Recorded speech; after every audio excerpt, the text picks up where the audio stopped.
When the Romans invaded, this is where they landed. Richborough Fort on the Kent coast was their bridgehead. The local tribes beaten and butchered.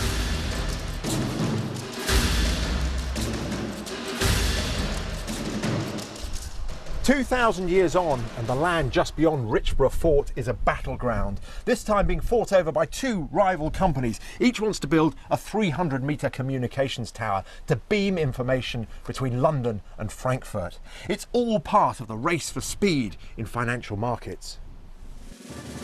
One mast is 305 metres tall, proposed by the Chicago-based New Line Networks. The other is 324 metres high, proposed by the Montreal-based Vigilant Global. Both will rent their bandwidth to high-speed computer traders. The arms race to be the fastest trader is completely out of control. We now have trading at microseconds, which are 1/1,000,000th of a second, and it's moving to nanoseconds, which is 1/1000,000th of a second. The miracle's achieved by a new high-power radar transmitter, sending out microwaves in pulses lasting about 1/1,000,000th of a second. The latest weapon in this battle is actually an old technology, microwave signals, a spin-off from wartime radar. Modern fibre optic cables are vastly superior for almost every use. They're cheaper, they're more reliable, and they can carry massively more traffic, but they are slightly slower. Although both signals travel from A to B at the speed of light, which in a vacuum is 300,000 kilometres a second, in the glass of the fibre optic it's slowed to a pedestrian 200,000 kilometres a second. And a cable takes a meandering route, meaning more delay. The microwave goes fast and direct. This advantage means that if a share has just gone up in London, the news will travel to Frankfurt down the slow cable.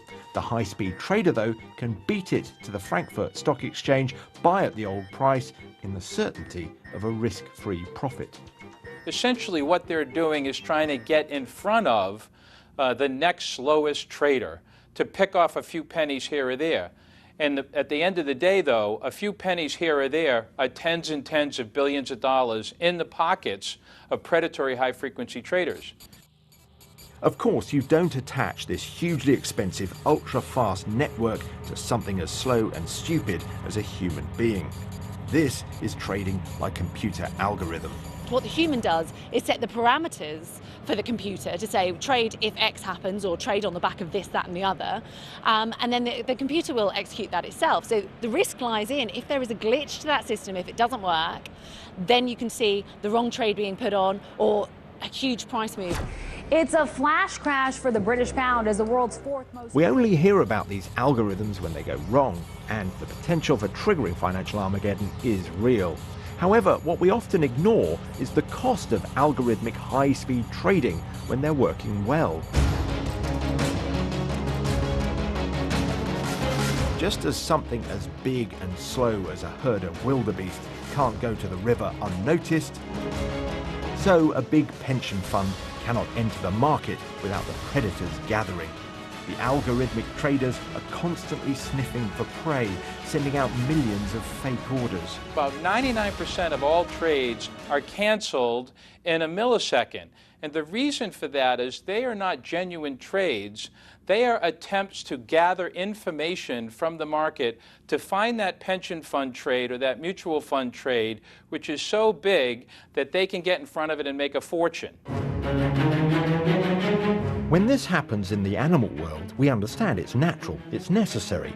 In the financial world, though, that's someone's retirement income being gobbled up and turned into private school fees and Lamborghinis.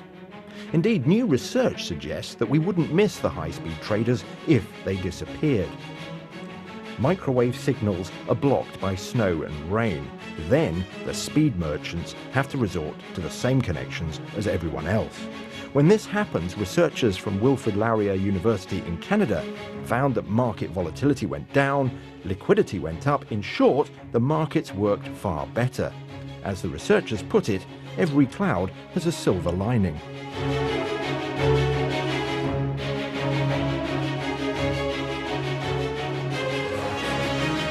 From up here, the financial world looks beautiful enough, noble even, but the exchanges, including the London Stock Exchange, encourage high-speed trading.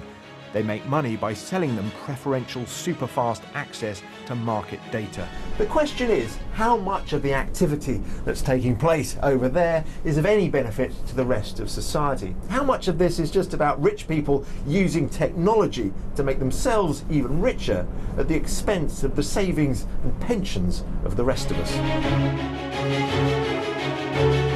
The fact is, we have the technology right now to eradicate the advantage of high-speed trading. Regulators could kill the business stone dead. The dangers to individual investors and the stability of the financial system are obvious. At the moment, though, too many people, it seems, are making too much money for this to stop.